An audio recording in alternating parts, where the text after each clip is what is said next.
El tema del día de hoy es familias y escuelas. Efectivamente es pues un tema que tiene que ver con cómo la familia influye bastante en el aprendizaje de los niños.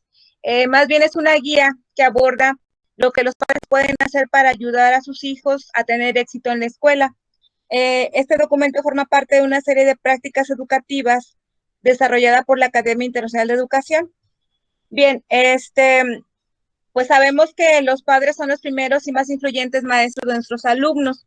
Por este motivo, las escuelas pueden y deben también trabajar con las familias para mejorar el desempeño de los niños en la escuela. El currículum del hogar, bueno, se entiende como todo lo que se vive en el día a día dentro de un hogar. Pues sabemos que todo esto influye. Aquí la investigación que presenta el autor nos hace referencia a que identificó 3 patrones, ¿verdad? Que existen en cada hogar, que es la relación padres e hijos, la rutina de la vida familiar y las expectativas familiares y control. Pero Ahorita los aquí vamos a ver cada adelante, una. en la misma guía, viene cuál es la En la respuesta que relación ellos padres sugieren o e la hijos, bien, estructura que pues debe tener la... es un conjunto de conductas familiares, pues cuando son positivas han probado ser importantes para preparar el aprendizaje del niño en la escuela. Por ejemplo, hablar con él, leer, contar historias, etcétera. Compartir todas estas actividades crea vínculos emocionales y afectivos y pues afecta el aprendizaje natural en los niños, ya sea de manera positiva o negativa, ¿verdad? Según cómo se enfoque. También hace referencia a que el vocabulario es una pieza muy importante en la construcción del pensamiento y de la expresión de los niños. Algunas recomendaciones para mejorar la relación padres e hijos, pues es tener conversaciones diarias acerca de los hechos que pasan el día a día, las expresiones de afecto, ¿verdad? Decirle a los niños que se les quiere, que estamos ahí para apoyarlos y ayudarlos. Comentar acerca de lo que pasa el día a día, visitas en familia a bibliotecas o a otros miembros de la familia, y estimularlo para emplear nuevas palabras y ampliar así su vocabulario. El otro patrón es acerca de la rutina de la vida familiar. Aquí los estudios muestran que la rutina, las interacciones diarias entre padres e hijos y las actividades recreativas hacen que en la familia favorezca la predisposición de los niños para un mejor aprendizaje académico. Los niños rinden más cuando actúan dentro de los límites establecidos de una rutina del hogar. Por ejemplo, pues mantener un horario fijo, ¿verdad? Para comer, para ir a la cama, para estudiar, para bañarse, etcétera. Siendo más productivo y saludable en la vida de los niños. Algunas recomendaciones para mejorar la rutina en la vida familiar serían pues establecer un tiempo, ¿verdad? Para estudiar, igual rutinas para comer, dormir, jugar, trabajar, estudiar, leer, un lugar tranquilo también para estudiar y leer, y compartir intereses en familia, como son pasatiempos, juegos, actividades de valor educativo.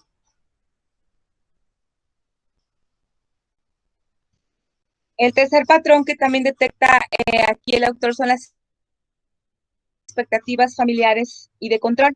Entonces, que los niños alcanzan mejores resultados académicos cuando sus padres establecen para ellos metas altas, pero que sean realistas. Además, los niños se benefician a largo plazo cuando sus padres conocen todo sobre ellos, por ejemplo, quiénes son sus amigos, qué programas ven en la televisión y pues sobre todo que mantengan los padres un contacto con sus maestros, ¿verdad? Todo esto influye también en el aprendizaje de los niños. Algunas recomendaciones para mejorar esto sería pues dar prioridad al trabajo escolar y a la lectura en lugar de ver televisión y del ocio. Insisto, todas esas son recomendaciones para los padres de familia, ¿verdad? La Habla de la respuesta y puntualidad, dice, inculcársela a los las y los niños. estudiantes Siempre pensamos como padres, ¿verdad? Que los niños van a hacer las cosas lo mejor que puedan.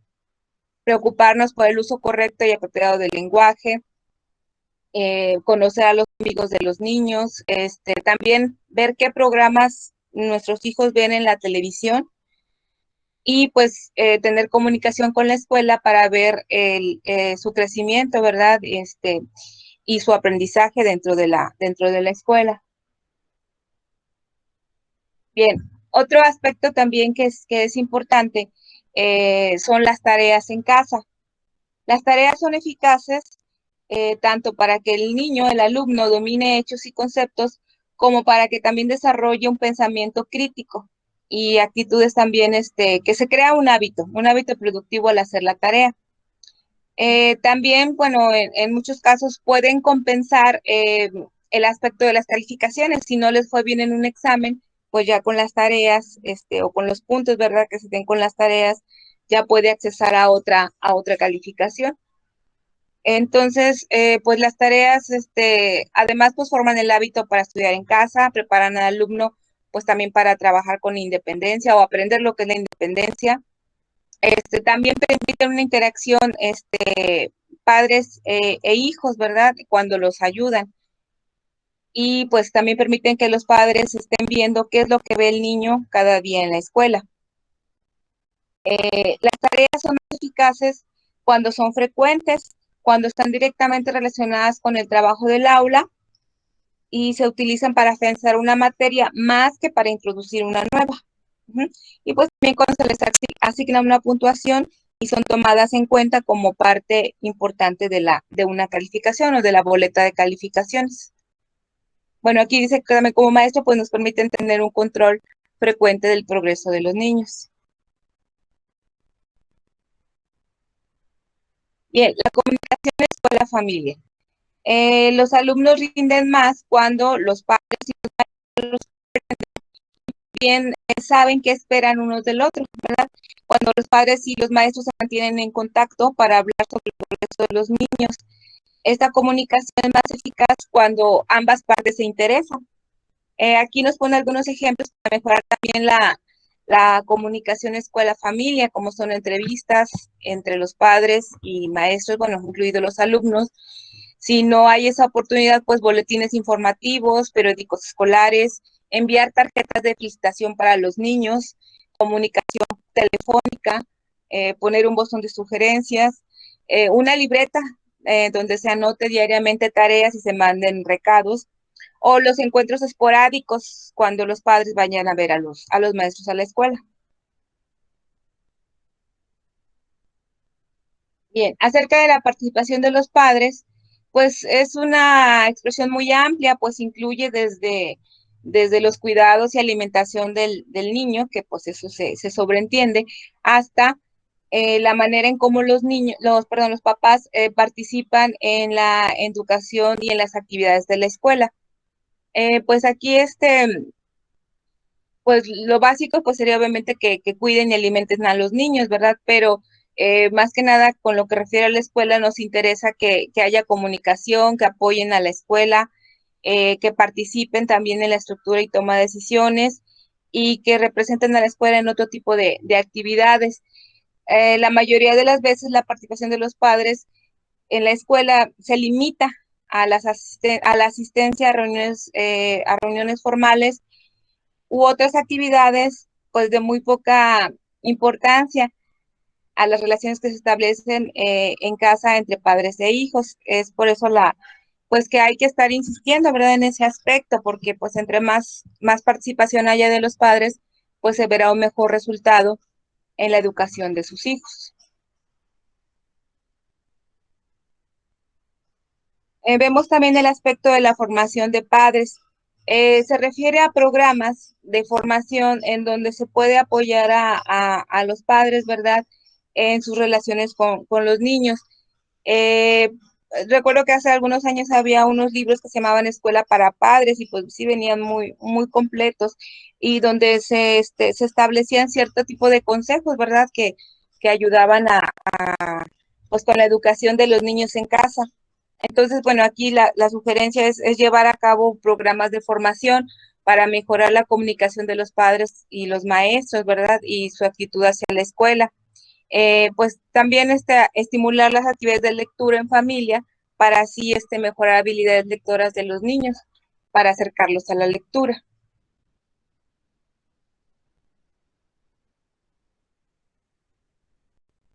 El siguiente concepto es la relación familia-escuela. Bien, aquí pues sabemos que hay diferentes tipos de familias. En este estudio, pues, identifican estrategias para, para involucrar más que nada a este tipo de familias, a 3 tipos de familias que clasifica el autor en familias con problemas, familias centradas en los niños y familias centradas en los padres. Las familias con problemas, pues pueden ser familias en situación de pobreza o que estén muy cercanas a ella, falta de recursos económicos, que comúnmente se sienten pues presionadas, ¿verdad?, por las demandas de la vida diaria. Puede ser que ambos padres trabajen o que sean familias monoparentales que carezcan de un apoyo calificado. En ocasiones pueden sentirse intimidadas hasta por los maestros.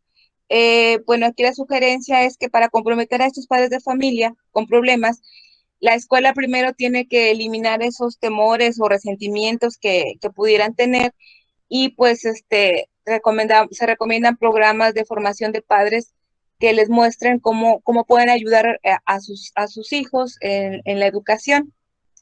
Las familias centradas en los niños, pues estas familias entienden la educación como un medio para mejorar su situación económica. Eh, sí están muy involucradas en la educación de sus hijos, aunque a veces sienten que no se les atiende muy bien en la escuela. Eh, Estos padres están dispuestos a trabajar en favor de la escuela a la que van sus hijos, claro. Y pues participan mejor cuando se les asignan roles constructivos en la escuela y oportunidades para trabajar con ellos. Aunque pues realmente ahora sí que son los menos, ¿verdad?, que nos tocan generalmente. Son poco numerosos. Y bueno, aquí el problema es que de repente pueden sentirse frustrados cuando sus demandas, o lo que ellos quieren hacer para desempeñar un papel importante en la educación de sus hijos, pues se pueden ver vistas hasta como una molestia por parte del personal de la escuela. Aquí lo que se recomienda es canalizar estos esfuerzos hacia actividades que beneficien el desarrollo académico y personal de sus propios hijos y también de los otros niños. El tercer tipo de familias son centradas en los padres. Estas familias pues generalmente tienen ambos padres profesionales. Sí, claro que sí valoran a la escuela, pero pues están muy ocupados en sus actividades profesionales y personales, así que suelen desconectarse pues de la participación directa con los maestros. Entonces, aquí más que nada es recomendable conducirlos, ¿verdad?, a que nuevamente tengan una relación más cercana con sus hijos. Se les puede animar a que compartan sus habilidades en la comunidad escolar a través de pláticas o charlas, ¿verdad?, para que puedan sentir también que ayudan y apoyan a la escuela. Ok, por último, las familias y las comunidades. Pues en muchas ciudades las familias de los niños que acuden a la escuela han dejado de establecer vínculos en la comunidad, o sea que los padres no se relacionan con otros padres, ¿verdad? Dependiendo pues, del contexto, del tamaño de la escuela. Este, pero bueno, aquí el estudio nos dice que pues los niños se benefician más cuando los adultos que están a su alrededor, ya sea comunidad, ciudad, este, comparten valores básicos para la educación e información y se comunican entre sí, cuando se les proporciona más apoyo y una orientación consciente. Por eso, bueno, se dice que una escuela debe ser capaz de formar y mantener una comunidad entre sus miembros, el personal educativo y las familias de sus alumnos. De esta manera, capacitará a la escuela para actuar como una institución modelo, para ayudar a la formación de los niños. Aquí menciona algunos elementos que se requieren para formar un marco que permita a la escuela crear una comunidad escolar con valores sobre educación y pues más que nada acercar a los padres unos a otros, incluidos los maestros y el personal educativo.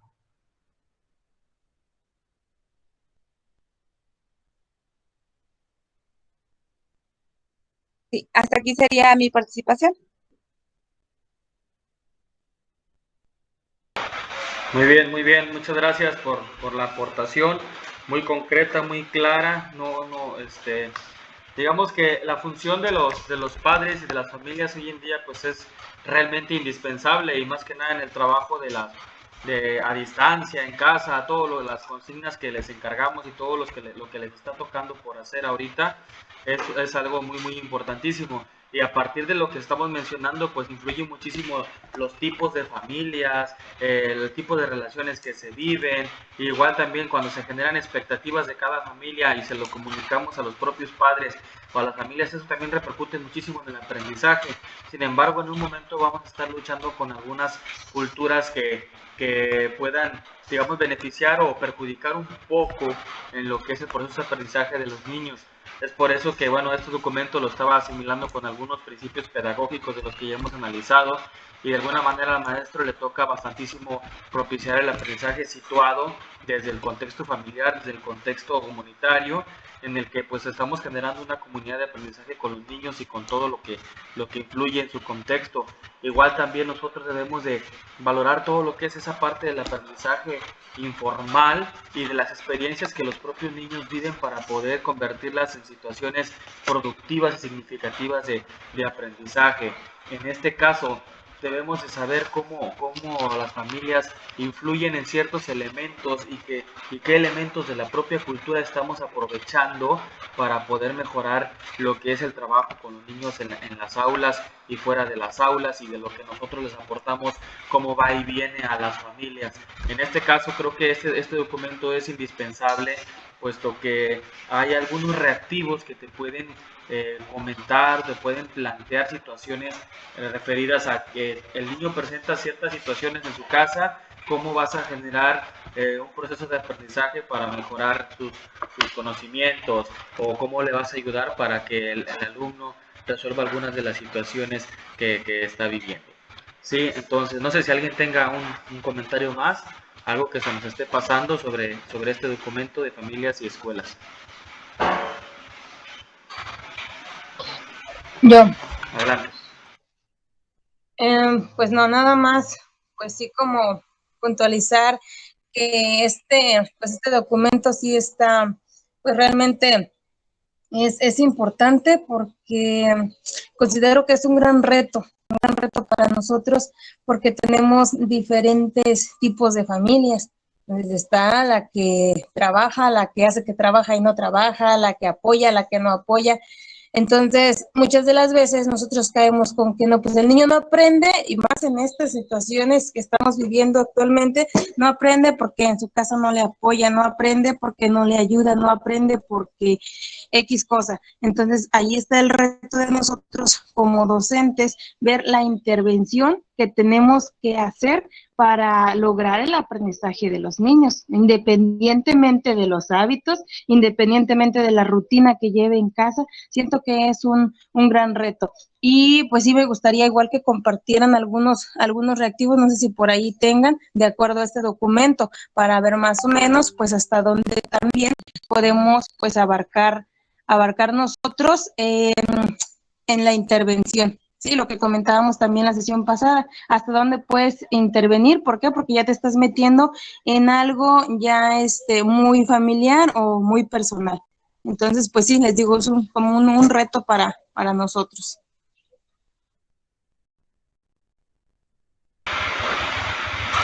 Sí, muchas gracias. Ahorita no he encontrado algunos, pero creo que van a venir más en lo que es la parte del Consejo de Participación y lo del Consejo Técnico Escolar, por ahí vamos a encontrar algunos, pero sí, la parte de la convivencia es muy, muy relacionada con lo de las familias. Más que nada, por ejemplo, cuando vemos la influencia, decía ahí un poquito el documento, vemos la influencia, por ejemplo, de los vocabularios de los niños, vemos cómo refleja la manera en que hablan en su casa, cómo se expresan, cómo corrigen un error, cómo influyen en los demás cuando alguien lo insulta, cuando alguien está feliz, cómo reaccionan a ciertas cosas en las que nosotros estamos observando o analizando su cultura. En eso, por ejemplo, aquí menciona una cita, el vocabulario es la pieza central para la construcción del pensamiento y de la expresión, y a veces también limitamos ciertas cosas, y dice aquí, algunos niños, no obstante, algunos niños se les ridiculiza cuando pronuncian mal o cuando utilizan erróneamente una palabra nueva. todo ese tipo de cosas a veces se constituyen en la familia, y cuando alguien trae un elemento nuevo a la escuela, a veces la cultura de los otros niños también no lo acepta. Entonces toda esta parte viene siendo como una función de la diversidad, y crear un pensamiento incluyente dentro de los demás, o sea, con los demás niños. ¿Por qué? Porque todo esto de las familias, como siempre decimos, es la primera escuela de la vida, y en función a eso vamos a basar todo lo que son las acciones que nosotros emprendamos, las acciones que nosotros estemos haciendo o diseñando en las planeaciones. Entonces, a los niños hay situaciones en las que tenemos que darles más esta parte del vínculo emocional, y que tienen que saber enfrentarse a algunas situaciones que a lo mejor no experimentan en su casa, y adaptarlas a cada contexto en el que van a interactuar. Entonces, por eso es importante que vinculemos un poquito este tema, y que le demos una releída en un tiempo que tengamos, y lo comparemos un poquito con los principios pedagógicos, que son los que nos ayudan a decidir sobre la propia intervención que vayamos a hacer. Entonces, sí me ha llamado la atención este documento. La verdad no lo he terminado de leer, pero lo que he leído sí he visto algunas cosas que realmente no tomamos en cuenta o dejamos de ver. Y cuando estamos, digamos, en nuestro mundo de trabajo en la escuela, y dejamos de comunicarnos efectivamente con las familias, a veces se pierde mucho la efectividad del aprendizaje, y es ahí donde a lo mejor podemos también buscar estrategias para mejorar la comunicación efectiva, así como le hemos hecho durante toda la pandemia, ¿verdad? Buscando cómo hacerle, y con aquellos que no han podido comunicarse, con aquellos en los que realmente la barrera de aprendizaje de los niños son sus padres. Entonces estamos viendo problemas de aprendizaje muy complejos. Pero bueno, entonces vinculado a esto viene el segundo tema, que se llama la enseñanza, que también está muy muy interesante. Ya por ahí la maestra Herminia nos dio un resumen en el grupo, ¿verdad? Con su audio de voz, y ya nos explicó todo. Entonces ahorita vamos a dar la concreción de lo que ya nos estaba platicando, y a lo que llegaron ellas dos en el trabajo. Adelante, maestras.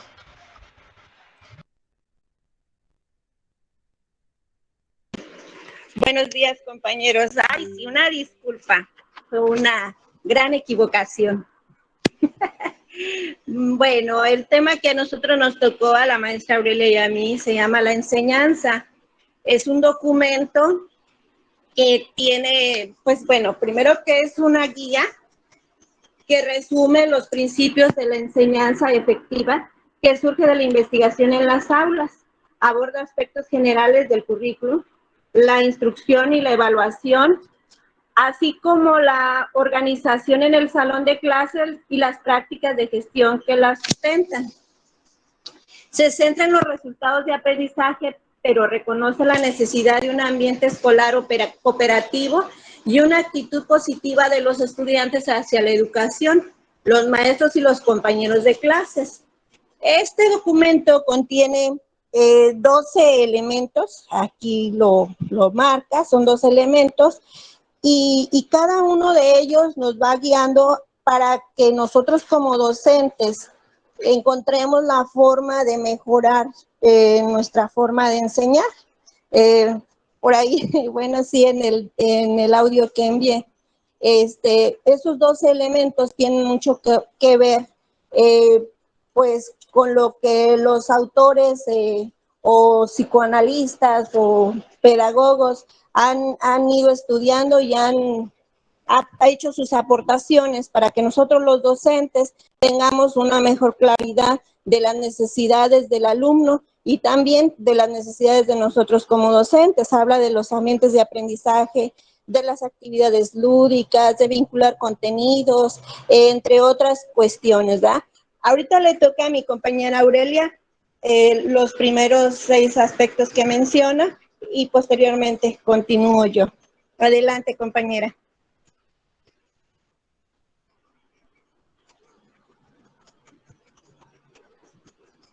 Ay, me salí.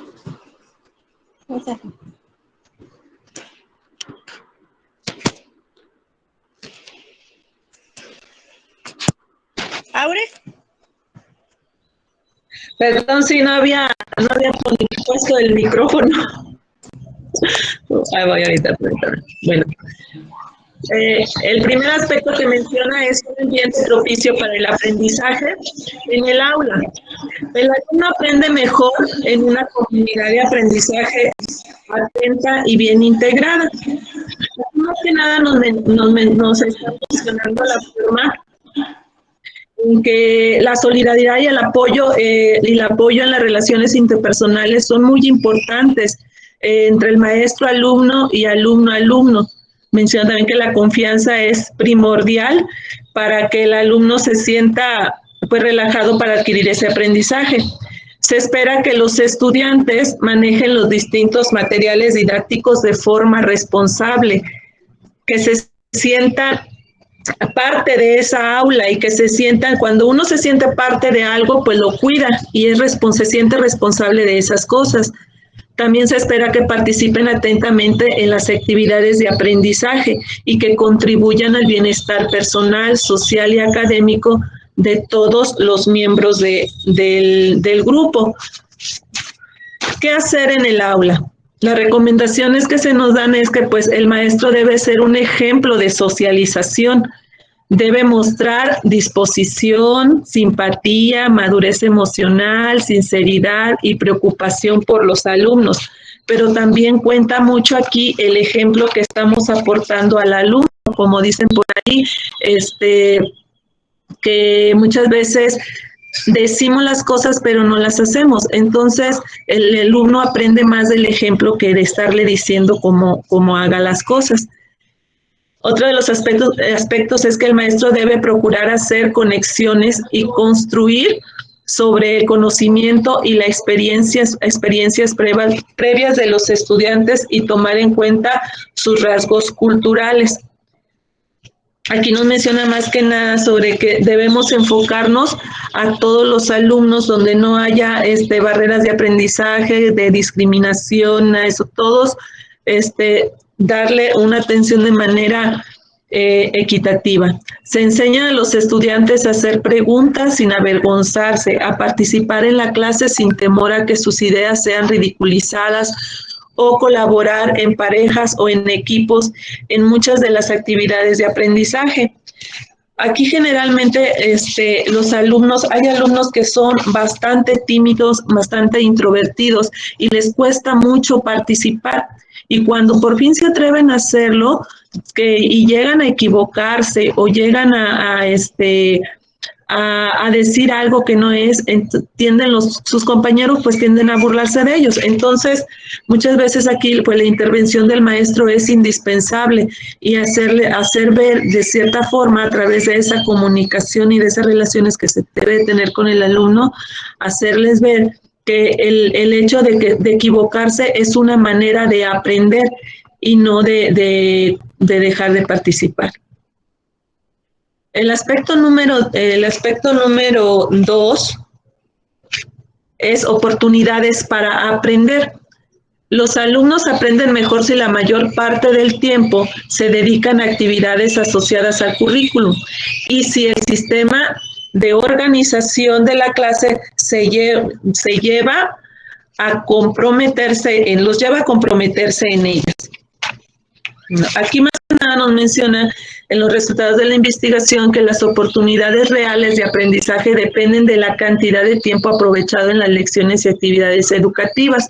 Muchas veces nosotros como maestros nos hemos dado cuenta que el tiempo que hay que dedicarle al niño realmente es muy poco el tiempo que el alumno tiene para dedicarlo a los contenidos curriculares. Y muchas veces divagamos mucho en cuanto a la clase y no aprovechamos ese tiempo de manera eficiente. Menciona mucho que los buenos maestros no dedican mucho tiempo a resolver los problemas de conducta y muchas veces como maestros tendemos a eso, a estar llamando la atención y que siéntate y que no te salgas y que no te estés peleando y que guardas silencio. Entonces dedicamos más tiempo a esa situación que a utilizar técnicas de organización que promuevan la colaboración entre los alumnos y de esa manera mantener el orden y además que ellos mantengan el compromiso con sus actividades. Enseña procedimientos que favorecen la participación comprometida durante las actividades y facilita el proceso de una actividad a otra y solo hace indicaciones o recordatorios cuando es necesario, buscando la manera de no interrumpir a los otros alumnos que están trabajando.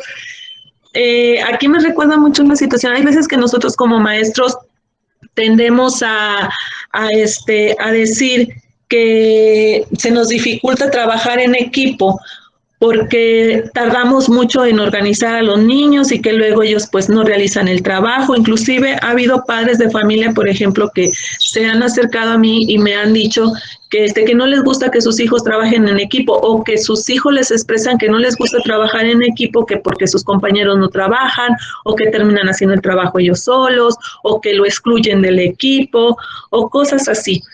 Y muchas veces es ahí donde es nuestra, forma parte o debemos de tomar parte con nuestra intervención. Si nosotros no guiamos al alumno a que debe de dialogar para expresar su situación, entonces el alumno no lo va a hacer. En una ocasión, recuerdo una ocasión que estábamos trabajando en equipo, se acerca un alumno de 6º grado y me dice: maestra, es que no me dejan trabajar en el equipo, no me quieren aceptar en el equipo. Y le digo, ¿y por qué no te dejan aceptar? No sé, pues nomás me dijeron que no. Pues ves y pregúntales por qué no te permiten trabajar en el equipo. Va y me dice, no, pues es que nada más me dicen que por qué no. Entonces ya voy yo con él al equipo y le digo, a ver, su compañero está en este equipo y dice que no lo quieren en su equipo.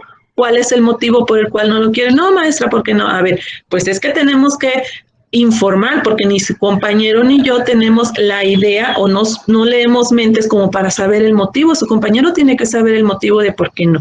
Expresen el motivo. Ya uno de los compañeros dice, es que se la pasa jugando, no hace nada, o nada más está jugando con los del otro equipo. Entonces digo, bueno, ¿y qué quieren que haga él para permitirles en su equipo? Ya les dice, no, pues que se trabaje, maestra, y que pues esté en orden. Entonces ya le digo, bueno, ellos ya te están expresando, ¿te comprometes a hacer eso? ¿Estás dispuesta a comprometerte a trabajar con el equipo? Ya el niño les dice que sí, y en ese momento se integra al equipo. Entonces, esa es una manera, el maestro debe tener una manera para mediar entre los alumnos, de la forma de que ellos lleguen a un diálogo y expresen el motivo de por qué, y aclararles que no están rechazándolo a él, sino a las conductas que él está teniendo, pero él va a seguir siendo su amigo. Ahora, las indicaciones que se nos dan para hacer en el aula dice, destinan más tiempo a lecciones, y a los buenos maestros destinan más tiempo a lecciones y actividades de aprendizaje que a pasatiempos no académicos, que sirven muy poco o nada a los propósitos curriculares. ¿Sí? Comienzan y concluyen las lecciones a tiempo, hacen breve los periodos de transición y enseñan a sus alumnos a iniciar las lecciones rápidamente y a mantenerse concentrados en sus tareas. Una de las cosas que mencionan mucho en este documento es que nos hace referencia mucho a lo que es que nuestras planeaciones o las actividades que realicemos estén bien organizadas, que tengamos conocimiento de lo que realmente queremos que los alumnos aprendan, de que sigamos esos propósitos que realmente les van a ayudar o que realmente los van a llevar a un aprendizaje. Y el tener nosotros bien organizadas esas actividades, a los alumnos les va a dar seguridad. Y a nosotros también nos van a dar seguridad, porque vamos a saber de qué manera guiarlos hacia ese aprendizaje. Y eso los va a llevar a que ellos vayan trascendiendo de una asignatura a otra. Sí, porque dice que un maestro no solamente, un maestro efectivo también enseña estrategias o procedimientos de actividades rutinarias, tales como participar en lecciones que involucren a todos en el grupo, intervenir en discusiones constructivas con sus compañeros, hacer a cooperar en parejas o en pequeños grupos, y eso hace que podamos pasar de una manera, que se pase de una manera efectiva de una asignatura a otra, sí, a veces, muchas veces sin que ellos se den cuenta.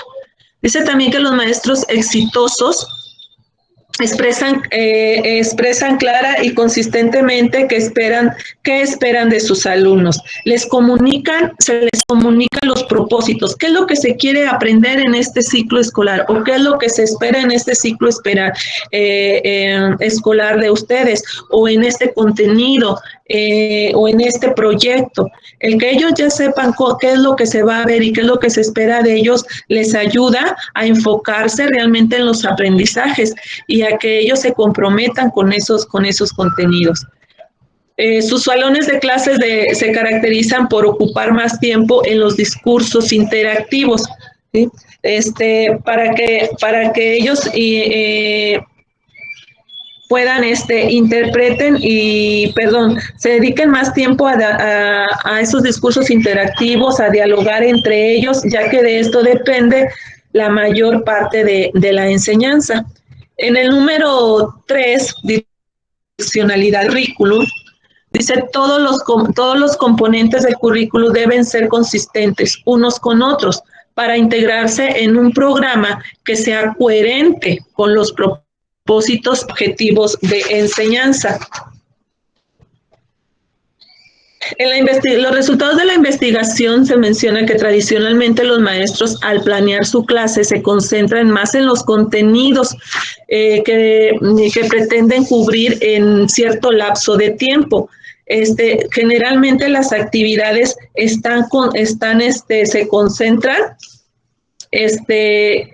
en llevar en terminar los contenidos en cierto tiempo, ¿sí? Y que en los resultados,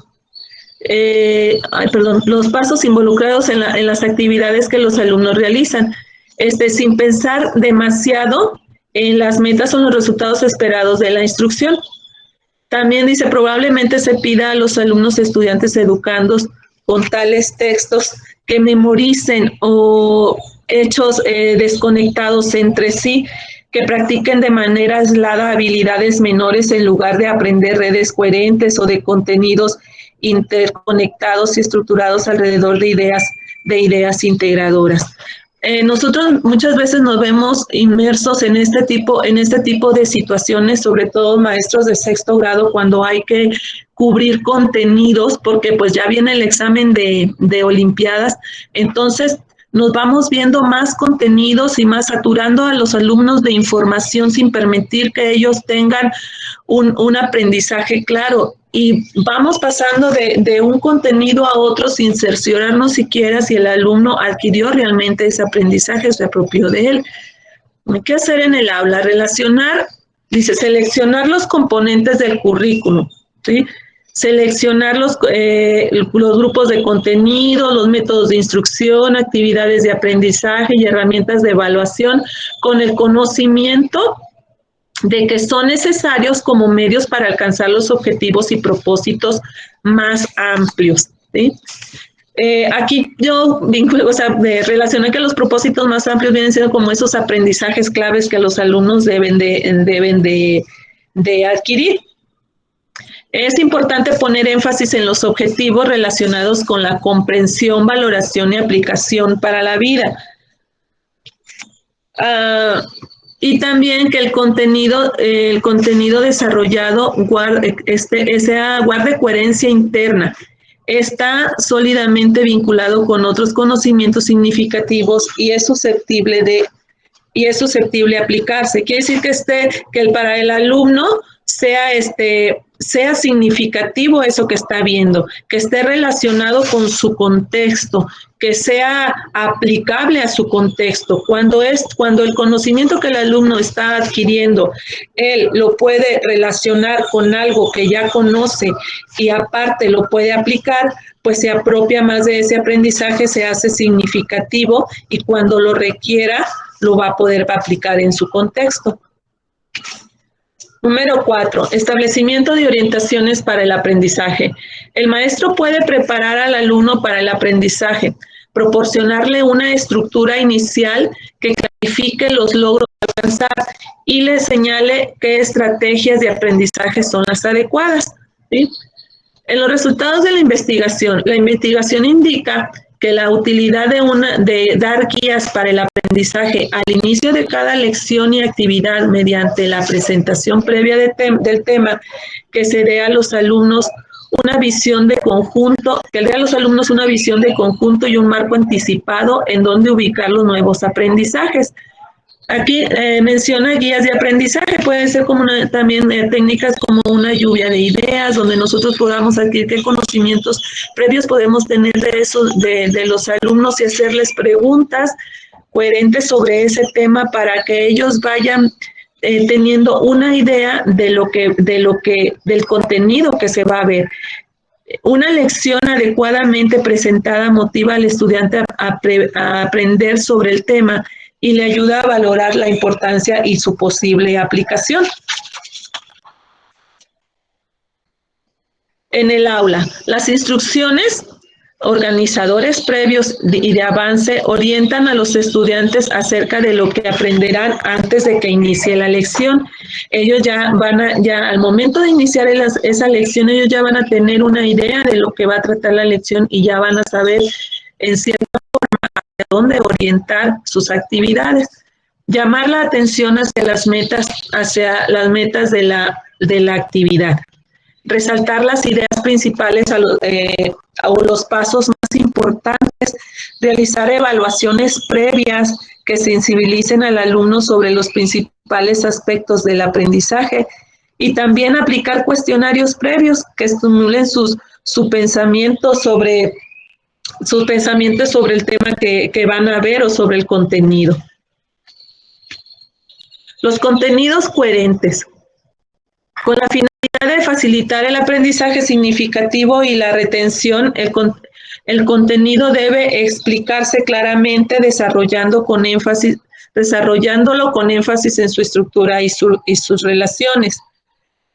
Las redes, en la investigación se obtuvo que las redes de conocimiento interrelacionados estructuradas en torno a ideas generadoras o clave pueden ser aprendidas significativamente y retenidas de tal forma que permiten su posterior aplicación. Sí, aquí nos menciona que evitar el abuso de memorización. Aunque la memorización en sí no es mala, el abusar de ella, pues sí, en cierta forma afecta al alumno, ya que no pone en práctica ni le da significado al contenido que él va a adquirir. Hacen mención también a lo que es el aprendizaje, a lo que es la metacognición. Es más probable que las habilidades sean aprendidas y usadas efectivamente si se enseñan como estrategias orientadas por propósitos y situaciones específicas con énfasis en cuándo y cómo aplicarlas. Dice, ¿qué hacer en el aula? Si la secuencia de las ideas y eventos tienen sentido y relación entre ellos, es evidente y es más fácil comprenderlas. Cuando hacen presentaciones, dan explicaciones o efectúan demostraciones, los buenos maestros muestran entusiasmo por el contenido y lo organizan, jerarquizan de manera que se alcance la mayor calidad o coherencia. Generalmente, bueno, cuando se trabaja por proyectos, mencionaba la maestra Herminia, dice, a mí me gusta mucho trabajar por proyectos, decía, porque se ponen en práctica todas estas habilidades del alumno. Se trabaja en equipo, en cooperación, discuten, confrontan ideas, se corrigen entre ellos. Entonces es una manera en que el alumno se mantiene activo dentro de sus actividades, está teniendo una participación activa, interactuando con sus compañeros, y el maestro pues está interviniendo cuando es necesario intervenir, y prácticamente el alumno está realizando la actividad de una manera que no es aburrida, ni tampoco tan, no es aburrida ni tan monótona. El aspecto número 6. Discurso reflexivo. Las preguntas se planean para inducir la discusión estructurada alrededor de ideas organizadoras. Los buenos maestros propician grande cantidad de disertación basada en los contenidos, formulan preguntas para motivar a los estudiantes a reflexionar sobre dichos contenidos y reconocen las relaciones entre las ideas clave y sus aplicaciones. Pensar críticamente sobre ellas y usarlas en la solución de problemas, toma de decisiones y otras aplicaciones más elaboradas. ¿Sí? En el aula, el maestro planea secuencias de preguntas diseñadas para desarrollar los contenidos sistemáticamente, para alcanzar objetivos didácticos más significativos. Son necesarias las preguntas abiertas que proporcionen que el alumno aplique, analice, sintetice, evalúe lo que está aprendiendo y no solo donde él tiene que decir sí, no o seleccionar una opción. Las discusiones que comienzan con un formato de preguntas y respuestas con frecuencia evolucionan hacia un intercambio de puntos de vista con el cual los estudiantes dialogan entre sí y con el profesor y responden a aseveraciones y no solo a preguntas. Son capaces, aprenden a ser alumnos críticos, pero no solo a hacer una crítica constructiva y además también a aportar ideas. Bueno, continuamos con la maestra Herminia.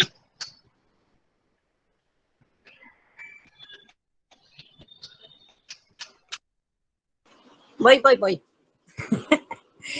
Bueno, a mí me tocó el punto número 7, que es las actividades de práctica y de aplicación.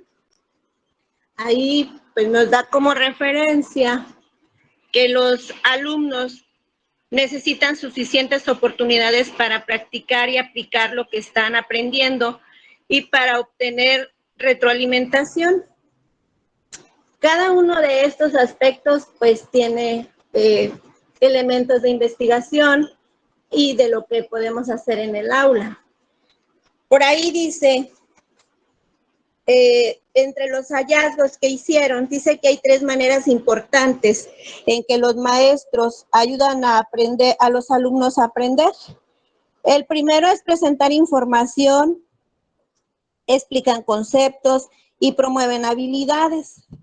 El segundo, hacen preguntas y generan discusión entre compañeros y otras formas de discurso en torno a los contenidos. Asignan tareas para que los alumnos practiquen o apliquen lo que acaban de aprender. Esas son las tres formas en que los maestros podemos apoyar a los alumnos a apropiarse del aprendizaje. Y luego, por ahí nos dice que las actividades que se practican con mayor énfasis, pues se retienen, y las que nada más se asimilan, pues se olvidan muy fácilmente. Por ello es muy importante que cuando nosotros estemos trabajando, así lo menciona el documento, pues que busquemos diferentes actividades en las que los niños tengan que trabajar, tal vez cantar algo que tenga que ver con el contenido, dibujar, escribir, todo lo que tenga que ver con el mismo contenido. Son actividades que al niño se le van haciendo significativas, más como dijo la compañera, cuando lo están relacionando con el contexto y pues con su canal de aprendizaje también. Eso es muy importante. Lo que debemos de hacer en el salón de clases, dice que la práctica es un aspecto fundamental, que la práctica debe relacionarse con el contexto de aplicación, que permita la comprensión del concepto. Si nosotros contextualizamos el conocimiento del niño, el aprendizaje del niño, pues a él se le va a hacer más fácil porque lo está relacionando con lo que él vive. Dice que los aprendizajes escolares se pueden ampliar con tareas para casa. Claro, con una previa revisión, después de que ellos lleguen, pues se les revise, se les estimule, se les haga ver que estuvo bien su trabajo.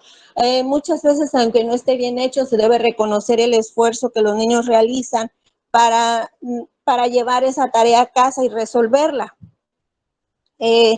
También dice que debemos de retroalimentar la información y autoanalizarlo. Evaluar que ellos también sean capaces de evaluar. En este documento creo que habla mucho de cómo nosotros los maestros podemos hacer que los niños estructuren sus propios conocimientos a partir de que nosotros seamos el modelo de aprendizaje para ellos. Y luego el número 8, el aspecto número 8, que tiene que ver con la construcción de un soporte para lograr el trabajo comprometido de los alumnos. Dice que el maestro proporciona toda la atención que el alumno requiera para favorecer la participación de los estudiantes en actividades productivas de aprendizaje. En la respuesta. Por ahí, en lo que se ha investigado, dice que la investigación relacionada con el aprendizaje sugiere que las actividades y ejercicios sean lo suficientemente variadas e interesantes, que llamen la atención del estudiante, nuevas o desafiantes, que constituyan experiencias o experiencias de aprendizaje significativo. Volvemos a lo mismo, si al niño no le interesa la actividad o nuestras actividades sugeridas no están bien estructuradas, pues el niño pierde interés, no hay aprendizaje, entre otras situaciones. No deben de ser tan fáciles que permitan a los estudiantes alcanzar altos índices de éxito si invierte un tiempo y esfuerzo razonable. Esto es en cuestión, yo así lo considero, que si nosotros le vamos dando la pauta a seguir al alumno, le mostramos el concepto, trabajamos con sus aprendizajes esperados, lo contextualizamos y después lo vamos llevando al alumno a que él construya su propio concepto, pero de manera que no se le haga difícil, y si esto sucede, pues nosotros estamos ahí para apoyar en el momento que lo requiera. Hay que preparar al alumno lo que tenemos que hacer en el aula, hay que preparar al alumno en las actividades, brindarle asesoría, retroalimentación y conducirlo a que reflexione una vez terminada la actividad. Una vez que los estudiantes comiencen a trabajar en actividades o tareas, los maestros deberán controlar su progreso y ofrecerle ayuda necesaria. Los maestros también necesitan evaluar que las actividades se realicen adecuadamente. Y sí, bueno, dice ahí que una de las cosas es que debemos de seleccionar, que las actividades deben de ser bien seleccionadas, bien presentadas, monitoreadas y con seguimiento, involucrar al alumno con los objetivos y propiciar la intervención de los alumnos. Y cuando esto sucede, que el alumno se apropie del aprendizaje, sus aportaciones o sus intervenciones van a ser más breves, porque él va a tener ya la capacidad de poder dar su propio punto de vista acerca del aprendizaje que está adquiriendo. En el punto número 9, que nos habla de enseñar estrategias, dice que el profesor, si el profesor diseña estrategias, sí, mi amor, espérame. Dice, el profesor diseña y enseña a sus estudiantes estrategias de aprendizaje y autorregulación. Bien, y por ahí yo me di a la tarea, porque pues de repente a uno se le olvida qué es una estrategia, y leí un documento de Díaz Barriga que dice que son procedimientos o recursos que el agente de enseñanza utiliza en forma reflexiva y flexible para promover el logro de los aprendizajes significativos en los alumnos. Son aliados de la gente en el proceso de aprendizaje, de enseñanza-aprendizaje. Y sí, las estrategias, pues ya todos sabemos que son recursos y procedimientos que cada uno de nosotros, los docentes, porque somos el agente del que habla aquí Díaz Barriga, deben de ser, pues, específicamente relacionadas con lo que nosotros queremos que nuestro alumno aprenda, ¿verdad? Por ahí dice que el aprendizaje en general y las aptitudes para el estudio, así como las habilidades en dominios específicos, como comprender el significado de un texto, resolver problemas matemáticos o razonar científicamente, tiene mayor posibilidad de ser aprendidas y ser accesibles para su aplicación si se enseñan como estrategias con propósitos específicos y se ponen en práctica con conciencia metacognitiva y autorregulación. Y en lo que se tiene que hacer en el aula, dice que muchos estudiantes no desarrollan por su cuenta estrategias efectivas de aprendizaje y de resolución de problemas, pero son capaces de hacerlo a partir de la demostración y la enseñanza directa de sus maestros.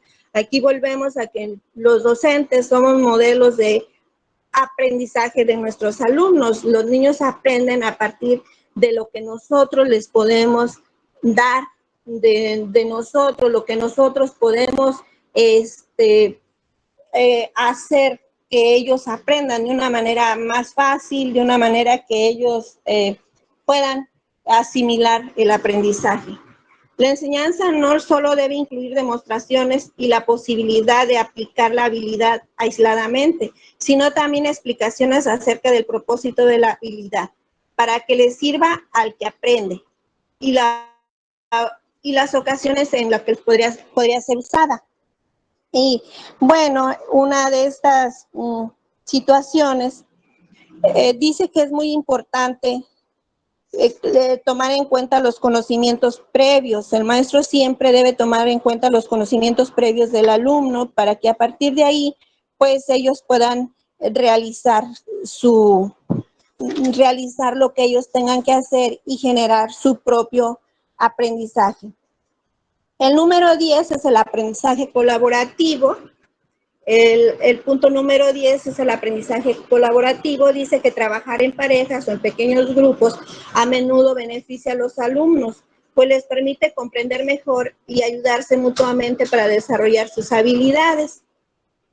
Como todos sabemos y nos hemos dado cuenta los maestros en alguna forma, nos damos cuenta que los niños aprenden más cuando practican entre ellos mismos. El trabajar de forma colaborativa, pues nos ayuda a nosotros también como docentes, porque esto nos permite que el alumno entienda más, porque ellos entre alumnos, bueno, yo así lo considero, que entre niños se aprenden más o entienden más, comprenden más cuando los niños explican la situación en la que están pasando.